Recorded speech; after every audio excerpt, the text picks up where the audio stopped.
Hey folks, how's it going? Dr. Spin. In my quest to find the best albums for 2021, I've been working through weekly eliminations. And each one of these eliminations is based on amount of listening and maybe some stylistic similarities. And sometimes we're going to run across stuff that kind of runs into each other, styles that don't match. So it's always a challenge. Many of these albums are albums that have been vetted before, that I already have established that I think are good albums, but still only one shall pass. Today I got Our Ocean's self-titled debut versus Steven Wilson's The Future Bites. Now, this is a little tricky because Our Oceans is a contemporary progressive rock band, and I really can't describe them without talking about the influence of Porcupine Tree and of Steven Wilson, okay? Our Oceans has ties to kind of heavier styles of music as far as the personnel goes. Many of their members have played with and around Cynic, that style of music.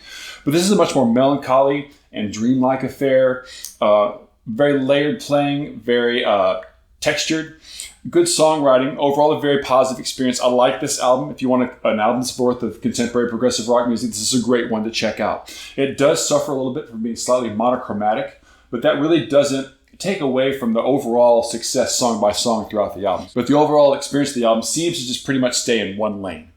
Now, contrast that with Steven Wilson, who I think is a person that influenced Our Oceans. And I haven't got them on record saying that or anything, but Steven Wilson, as member and primary person behind Porcupine Tree for decades and has recently gone solo, has been a huge influence on contemporary progressive rock music.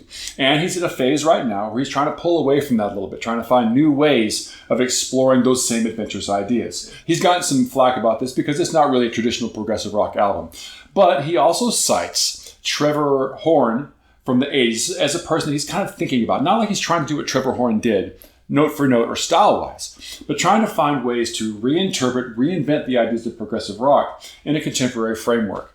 And so I personally think The Future Bites is a super coherent and masterful album, and one that's actually very relevant for today's society. It talks a lot about commercialism and contemporary ideas of being online and things like that. So between these two albums, as much as I like Our Oceans disc, The Future Bites is the clear winner on this particular challenge. So that one will advance, okay? Listen to the tracks at the end. I'm going to put some links up at the end, and you decide, tell me if I'm on the right track with this. I'm going to be releasing more of these videos this week, so if you want to know when that's happening, please like and subscribe, share it out with your friends. And until I see you next time, I'll catch you on the flip side.